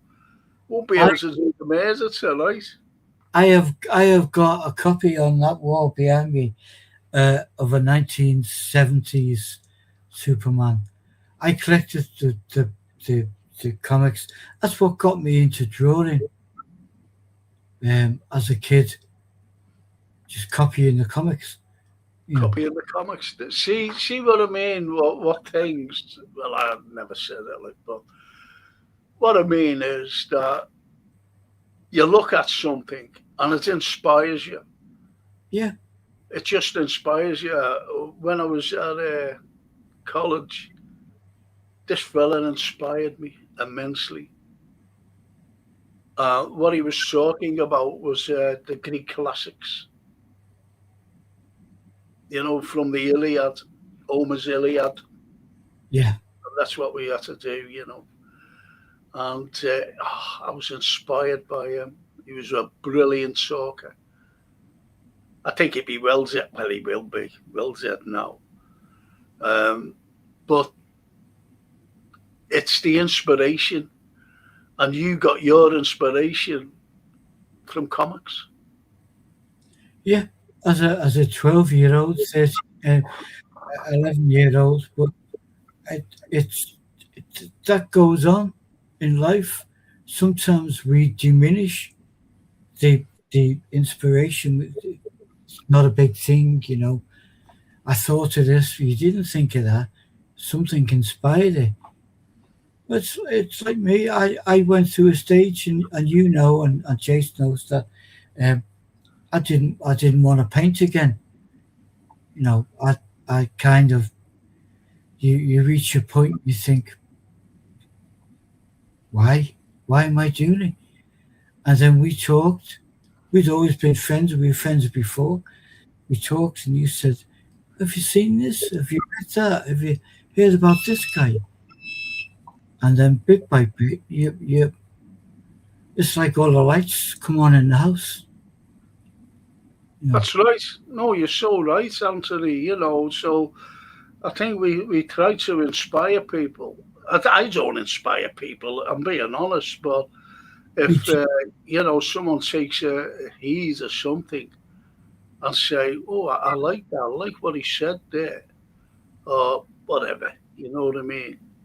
I think I'll follow up on that. Well, that's not inspiration, that's just something that you've said, mentioned. No, that's you know, I'm talking about. I think that is the greatest, unreservedly the greatest thing that a teacher could do. And it's not about factual, that line, that thing. Read it, it's in the book, read it, get it in your head. That's not the way to go. The way to go is inspiration. Yeah, and that's where you get your inspiration from. Yes. And I know what Lee says, this is an odd thing, about, it's like what we do when we're doing English literature, Anthony. It's reading and then looking behind what's being said, if you know what I mean. And it's only what Owen Lee says. And he's talking to Barry. He said, my own granddad finally got leave after 3 years, came home to a 2-year-old. Wow. Now, what's behind her? Now, his granddad had been at war. Yeah. For 3 years without leave, fighting for the country. And he came home and there's a 2-year-old. You see what I mean? To see how they missed out after birth and everything else. They just missed it. If you know what I mean. Yeah. The depth of what war is all about.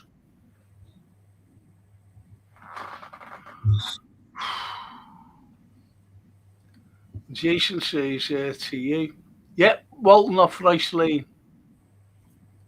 Brilliant, Jay. And you were brothers. Under the path. St. Lawrence, next to the Sportsman's, was my school. Remember the elm tree? And that's to Jason. Steamer Lolland.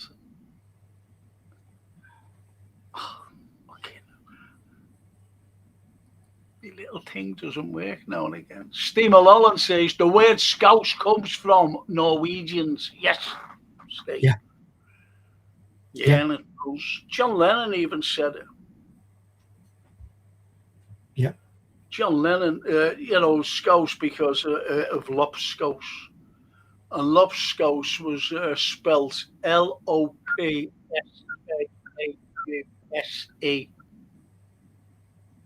And we started to make it because if you could imagine, Anthony, you could imagine this, mate. Just let me go out a bit. Yeah. If you could imagine ships, see these ships coming down, right? If you could imagine ships coming down there, and what's behind them, I'm telling you now, what they're pulling in, not in the holes or anything, because they couldn't, because they were huge. So they were towing them in.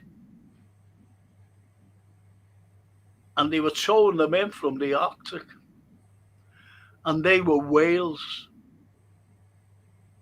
Because in 1774, a fellow by the name of Daniel Brocklebank, an American, he went to Canada first and he said, listen, I want to open up a shipping line to do some whaling. And they told him to, they said, no, we've got enough here, mate, man, go somewhere else. So he came over to Liverpool and he opened up a whaling place.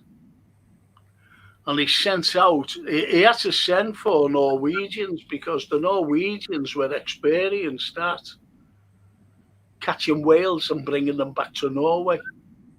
Yeah. So there's an actual photo somewhere of a whale I'm talking about an actual photograph of a whale in Paradise Street. Did you know that? No. There's a Right. whale. Honestly, a whale photographed in Paradise Street. So whales were actually brought into Liverpool. So Liverpool did whaling. Whaling. And it hardly ever gets mentioned. So I remember distinctly feeling quite overawed when you did a little 10-minute talk when we were talking about St. George's Hall, and just up the hill was the Japanese, so-called Japanese part of the city, who came over here as whalers. Yeah, well, they came over because they didn't know what the whales were like in the Northern Hemisphere. And they were around Guild Street. They had a little community there in Guild Street, the Japanese. So they went down, and they even went on the ships, obviously. And this is where the Scouts came in, because Brocklebank had to bring in other sailors, to do the labour. Yeah. And Scouts just went on because they were seamen and it was going to be good pay. And these lads, these Norwegians, they used to make this lobscouse because, as you know, Norway is a much colder country than we are. So that fulfilled them, the lobscouse, or lobscouse, as they called it. And they make this stuff. They just made it. And our sailors loved it. The sailors loved it. So when everything settled down and, other sailors were going, taking other ships out around the world, they used to make this lobscouse. And it became, a well-known cuisine, I might as well say. Yeah. Around the world. But Liverpool, the lads from Liverpool, they got branded with it, if you know what I mean. Yeah. And they used to drop the lop off, lobscouse. And they used to just say Scouse. Yeah. But they said, where are you from? I'm from Liverpool. Scouse. That's how we got our nickname. Yeah. Scouse. So you're right there, Steve Mulholland. Frank, my mother-in-law, was born after the double, and that's how she had 3 stepsisters last year through ancestry. Wow. Wow. That's a powerful too. Wonderful. Yeah. Oh, brilliant, Harry. Yeah. Well, I have relatives in New Zealand. Because when my dad went over there and sent for me, my mother, she wouldn't go because she was Italian, and the Italians are so family orientated. She said, I'm not going over there. Well, it was my grandmother, really, because she said, if you argue, you can't just walk back here. And she went, no, I can't. And she had her grandparents, my mother's grandparents there, and they were frail at the time. And my granddad said, take a good look and kiss your grandparents because you won't see them again. And that was it. She just said, I'm not going. I'm staying. And that was it. I never ever seen my dad. Never ever seen him. I could have been a New Zealander, couldn't I? Instead of a Scouser. Could have been a billionaire cricket player. Or an All Black. There you go. Well, you know what? I think the world is better rewarded with the Frank Carlyle we've got. I could have been talking about Kiwis over there. I know. Here, you see this kiwi here? Looks so different from that kiwi over there. Anyway, that's me. Life is a journey, Frank Kidman. Poppy says to stay lop stew, not slop scoosh. Love stew. Wow, that's amazing, Owen. See, they're all at it now. There we go.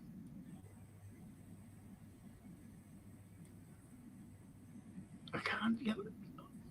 Yeah. It's the first time that's ever done that, gone. Anyway, Yeah.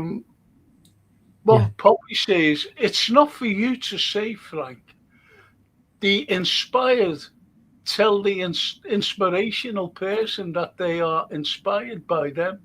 I'm sure you've inspired many people. Now sit down and take the applause.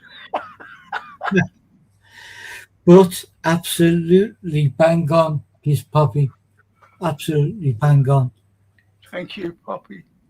Yeah. Really appreciate that, honestly. I do. And Goodison Road TV. Okay. Hello, I've just come across this channel. I'm a blue and I'm all right to learn history on a beautiful, on our beautiful, of course you know. Absolutely, Goodison. Yeah. Absolutely, because we talk about everything. You know, whether you're a blue or a red or just an ordinary scouter. It's like my producer, Jason, he doesn't like football. He's the only man in Liverpool who doesn't like football. So, you're all right. Yeah, our history. It's just about the history of Liverpool, Goodison Road. It really is. Yeah. And I knew you were a blue by your name, Goodison Road. Yeah. And we're kind of all Scousers or adopted Scousers, and it doesn't matter what colour shirt you wear. Yeah. There's Jace. And there's Jace. I was a bit young to be going around the pubs, mate. I went to Hillside. Oh, they are, see. Yeah. See. That's Boots Hill, isn't it? And Barry says, even in Goodison, you're anything like me, you'll learn loads from Frank and Anthony. That's nice. Ah, Barry. Barry. Granddad never judged. They didn't know if they were or their family would see the next day, harrowing what they went. Of course it was. Was. Absolutely. Of course it was. Yeah. Look, my little granddaughter, listen to this. I'll just go and get her. She asked a question today, or this afternoon. I'll just go and get my phone. And what a question it was. Now, she's 14 in June, right? And that's the question she asked. Hang on, I'll just get my phone.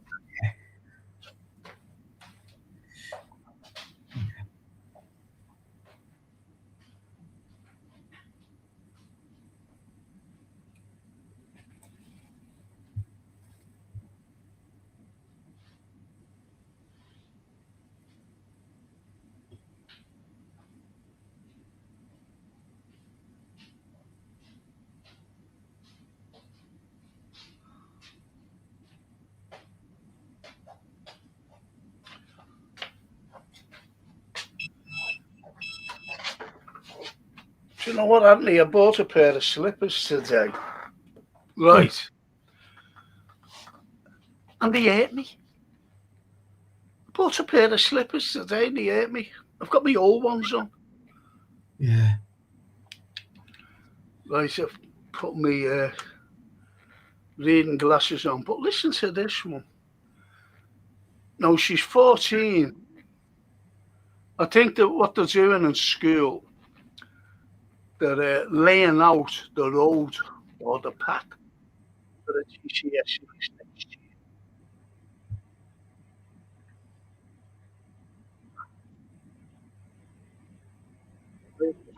to me.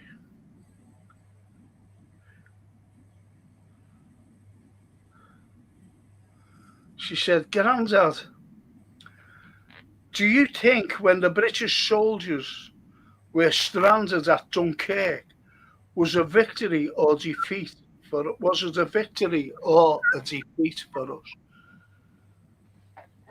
Now, when I was lecturing and I was during the Second World War, and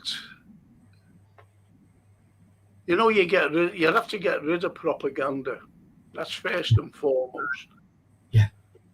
And I said, what I used to tell them, there was lots of like mature students, especially. They used to say, "Oh, yeah, my dad was at Dunkirk, or my uncle was, or my sister's husband was," you know, and it upset them. What I used to say. So here's how I replied to Sophia. In reality, Sophia, it was a British humiliating defeat. I didn't go into detail because the Germans, the lads went over, as you know, to save France and Belgium and everywhere else. But the Germans, the might of the German army, they cornered them. And they cornered them right into Dunkirk. Right. Yeah. But I never said all that to Sophia. Right, so in reality, Sophia, it was a British humiliating defeat. But Churchill, through sheer propaganda, which it was, made it out to be a great victory, bringing over 300,000 troops back home, you know, with the little flotillas and that. So you have the juxtaposition between defeat and victory. And that's just putting it in a nutshell. Now, I'll surprise you here. And most probably will surprise some of our listeners as well. Hitler allowed them to get back. Do you know that? Hitler. He said, you know, because they could have just massacred us on the beach. They could have just, or, you know, even bombed the ships. But he allowed them to get, you know, they were like fire and things, you know, like with the Stukas going in and just firing down at them to say, listen, we're still here. There's no way you're going back into France, into mainland. Get back. Because Hitler said, let them get back. Because he really taught, and the hierarchy of the Germans really taught that the English will say, oh, thank you. Thank you for that, letting us get back. He really believed that. But that's history for you. And that's why my old professor said, when you break down the walls of propaganda, you'll come to a wall where it just says the truth. That's what you do.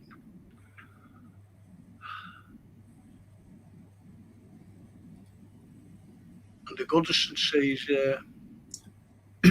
Barry, oh, that's nice because Barry let on.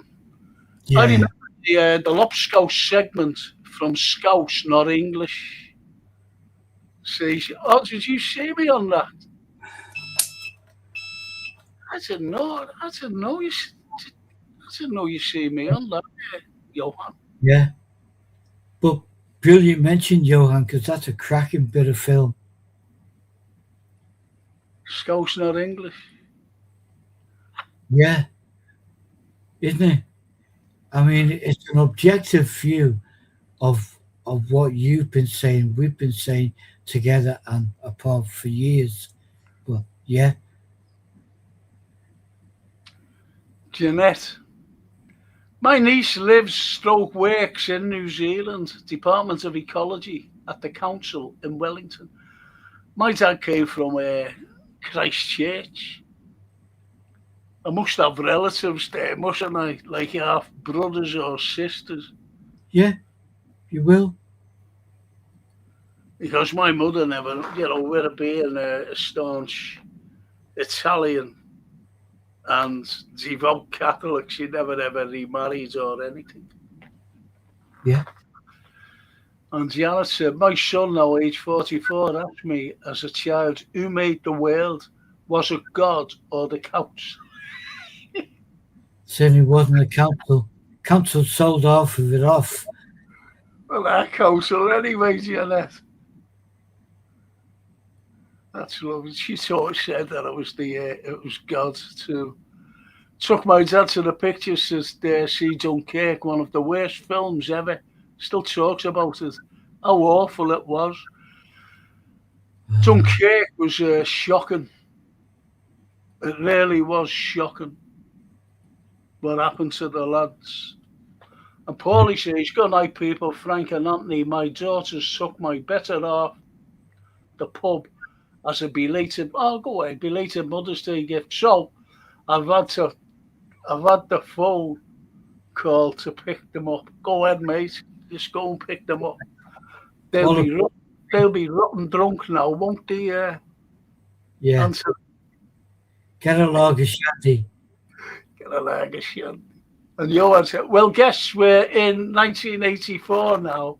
Now that they are asking a 14-year-old children about World War II proper. Yeah, I taught that as well. I taught that.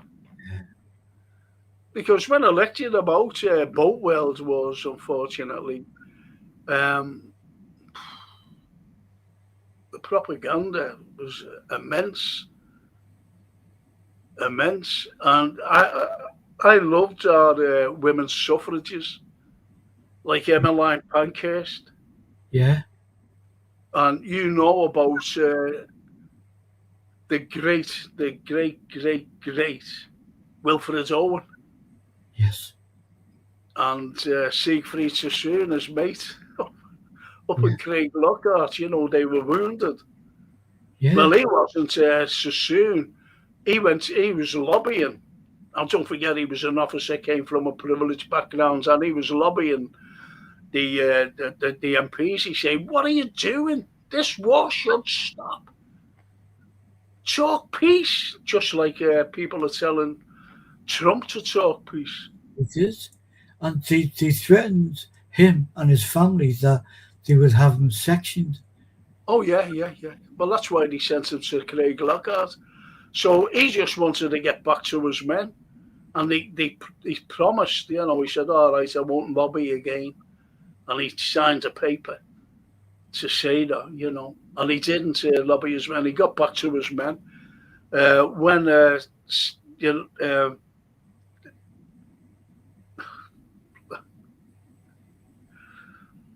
our mate, he was actually wounded. And he turned around and he said he just wanted to get back to his men. And he did. And he was on a bridge, wasn't he? Yes.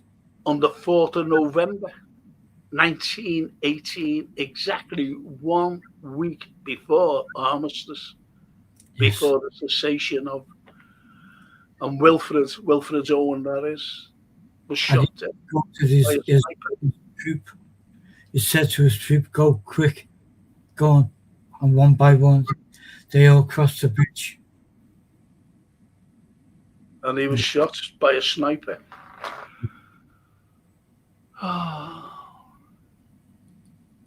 Paul, Dad's a taxi. Well, we were all taxis.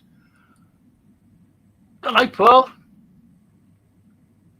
And Janet says, must leave myself. Good night, all. Good night, Janet. Good night, Janet. Have a good one. And I've got to say, I'm awfully sorry, people, about not doing what I set out to do tonight. And that was to talk about, one, I'll have to do the two now on Monday. Two very controversial murders, Liverpool murders that happened here. and were tried here. Very, very controversial indeed. So I'll do that on Monday night at 9 o'clock. Not at 9 o'clock, at 7 o'clock. And we will finish it off. We'll just go straight into the murders. And I've got to thank Jay. I'll put the slides up again on Monday. Thanks, Jay. Thank you so much, mate. Thanks, Jay. It's been great with us tonight. And Gap Painting Services, the sponsors of every podcast that Frank Carlyle does, including tonight's history show with my lovely good friend Anthony. Painting Services sponsors everything. Fully time served, lads. There's definitely no cowboys with these lads. Fully insured they are as well. If you're a national health worker, an NHS worker, if you're an elderly, just call them in because you get special discounts. Special discounts. If you don't fit into those categories, still get them in to give you the price without any obligation whatsoever. Please get them in. They're wonderful people, and they're the sponsors of the Frank Carlyle podcasts.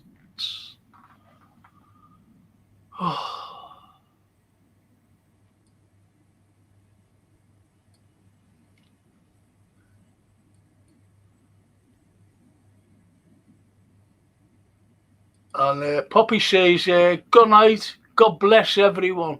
Good night, Poppy. Thank you for your contribution. Thank you. Thanks, Frank and Anthony. Another great night. Sorry you got waylaid. No worries. We'll get there in the end.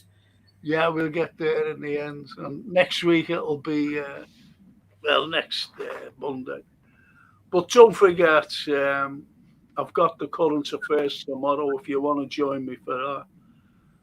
It's only what we were talking about there before about Trump and what's going on in Iran. And the lies that are coming out of Trump is incredible. He's deceiving the world. He's deceiving the American people with his lies. Yeah. And on that wonderful note, wonderful. So it'll be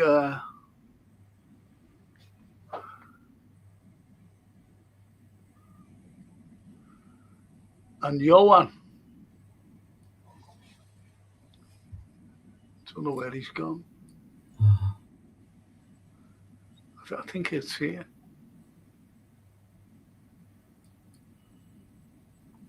Well, guess what? Oh no, yeah, I'm sorry there, yo. I read you that. I read that out before.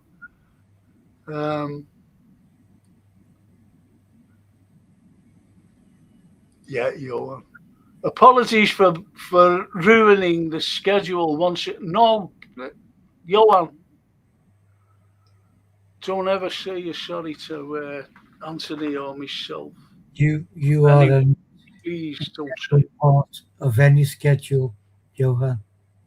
It's just one of those things. It's just one of those things. I'm going to show you something before you leave, before we all leave. So don't go away yet. I'm just going to show you something.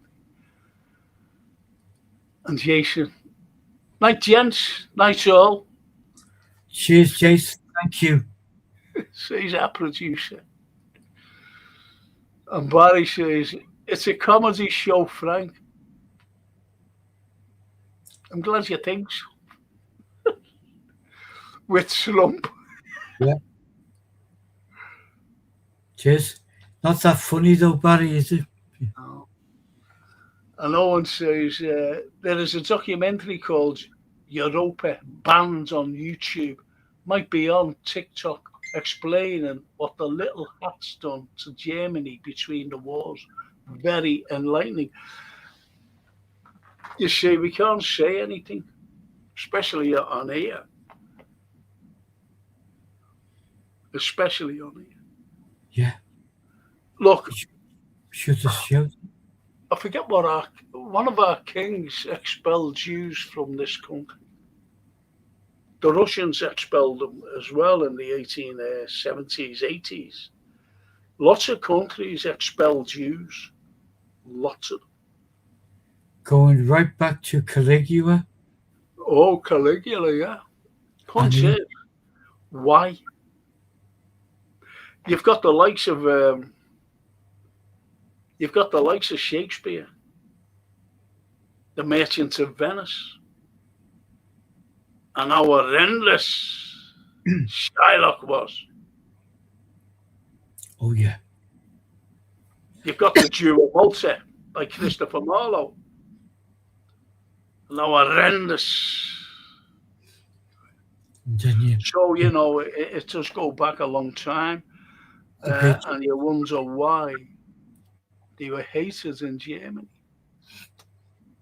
But that's the way it is. Yeah. And, Johan, Frank, you mentioned how football saved Liverpool from becoming completely apathetic during the 80s, landed under Thatcher.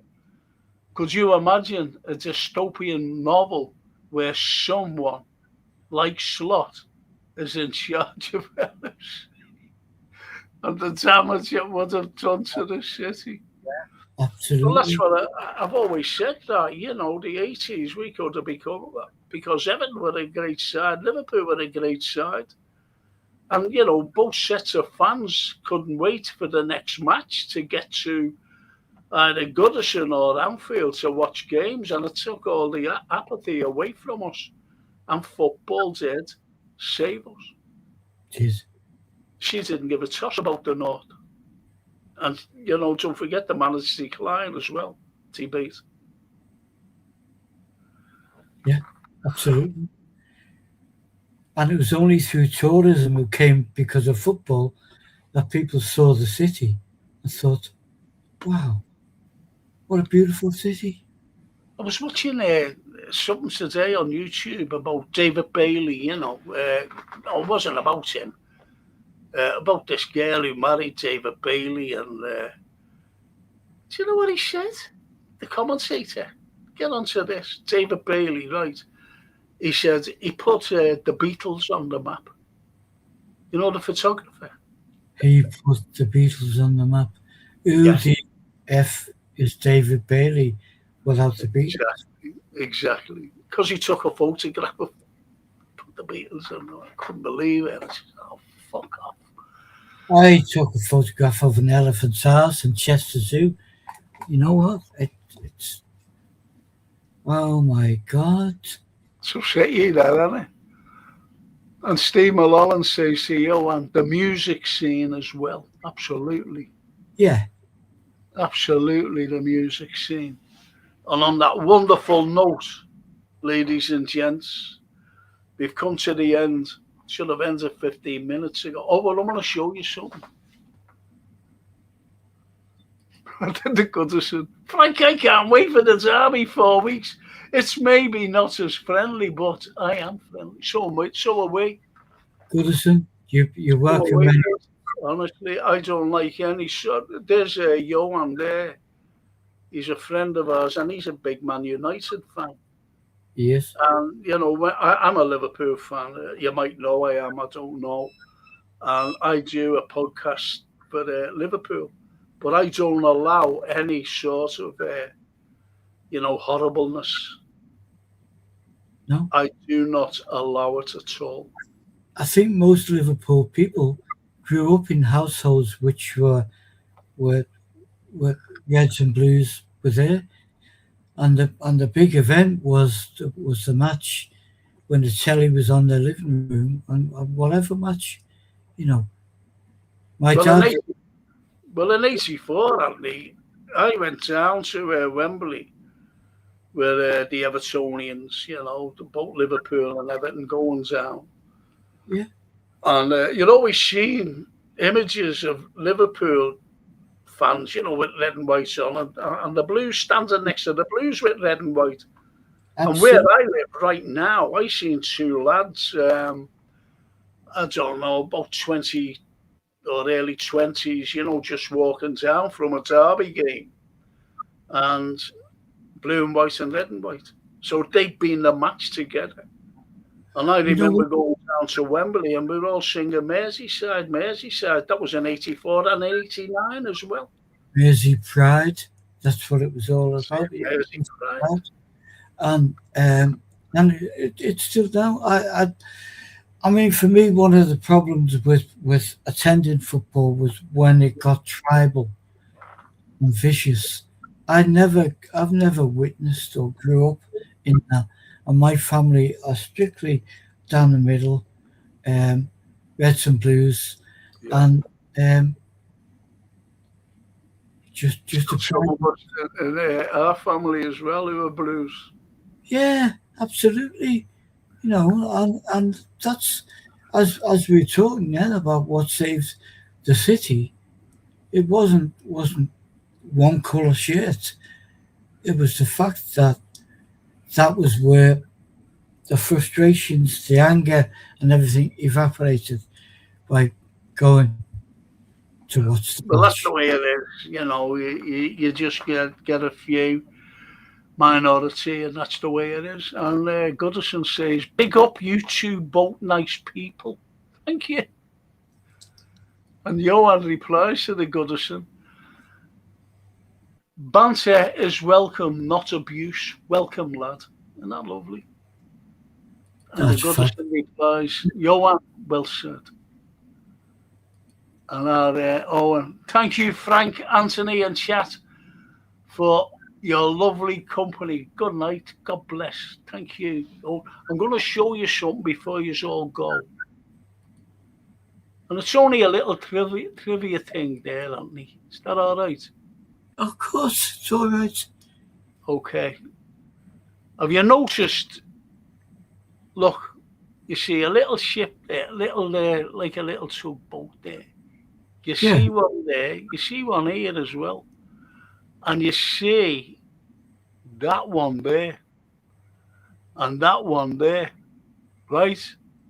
Yeah. That's blowing out steam. They're blowing out steam, right? Wow. So steam started to come out then in the 1840s, by the way. Transition. Right? Now then, when sailors at the time, they were mates, they were saying, "What ship are you on?" And they used to say, "Oh, I'm on a sail." And they used to say, "Oh, I'm on a liner." Because, as you know, sail were always blown off course. Always blown off course. It's like the founding fathers of America when they landed in 1620 at Cape Cod, because they were on the way to Virginia and they were blown off course, and they ended up in Cape Cod. But that's another story. And liners, as I said, these particular sails, they were blown off course. And the steam, the new fandangled steamships, where you see the smoke coming out, they just went in a straight line. They were never blown off course. Hence, liners, straight line. Oh. How's that? That is brilliant. But that is brilliant because it's showing us the transition, the overlap. And then, obviously, as we know, liners took over for business and transport and imports and exports. Yeah. And the Goodison says, "We play Chelsea on Saturday. As much as I hate, we are doing a favour. We need conference, the Conference League, that is." But you're up there, aren't you, really, you know, to get into the conference thing. I doubt if you make Europa, to be honest. I'm not being horrible. But the conference, why not? At least there's something to go after. Under Moisey. But anyway, and on that note, got to finish. Thank you, Goodison. I hope you like and subscribe, you know, to get the thing up there, the algorithm, as they say. And he says, yes, mate, is right. We can't or won't get Europa. We will get conf. That's good. Chef's kiss, says Johan. Have a good night, mate, says the Goodison. Thank you so much. And on that note, don't forget tomorrow night I've got the current affairs. I've got the current affairs. But back on Monday with Anthony and the wonderful history and two very, very controversial murder cases. Yeah. Two very controversial ones. Yeah. And on that note, thank you, Anthony. Welcome, Frank. I'll give you the bell tomorrow. About 4. Yeah, please do. Yeah, please do. And we have to thank Jason. Yeah, we have to thank our Jason who puts everything, including us, together. And the biggest thank you is you've thanked the guys, got paintings, is our chat family, without whom be you and I on a park bench drinking a bottle of grouse, drinking a bottle of grouse, eating cold chips, talking to ourselves. Very good quote as well. Yeah. So on that wonderful note, you know, so without the chat, what would they be? Nothing. No show. Absolutely. No show. You and I talking, but no show. It's great the direction chat leads us to. And Jason says, Frank, I'll come and visit on Sunday. Yeah, of course it is. Of course it is, Jay. And I'll be smashing to see you, to be honest. Yeah. That's the producer coming to see me. You know what he's coming for, don't you? He's coming to dock your wages because this show lost a tenner. No, he's coming out of concern and compassion for the mentor. Well, there you go. There you go. And but he's coming down to sack you anyway, so. But I'll fight for you in my corner, Anthony. Is that all right? Yes. Yeah. See, I wouldn't fight for you otherwise, you know, because only Laney will come around and slap me about. Not that hard, you know. Some compassion. Yes. Maybe slap you once. Listen to this cheeky get here. Yo, Jason, take your bunny to me, Frank. That's not a bunny, I'm telling you now. Johan, it's a cat dressed up as a rabbit. It's a mad rabbit. Don't know what it is. I think it's a rabbit anyway. So on that wonderful note, Anthony, thank you, mate, and look forward to speaking to you tomorrow. Thank you, Frank, and thank you all, guys. Thanks for being with us. He's laughing, look. Anyway, thank you, people. You've been brilliant tonight. To our lovely girls, our Italian girls, mille grazie. Ci vediamo a domani. Ciao. Ciao, Bella.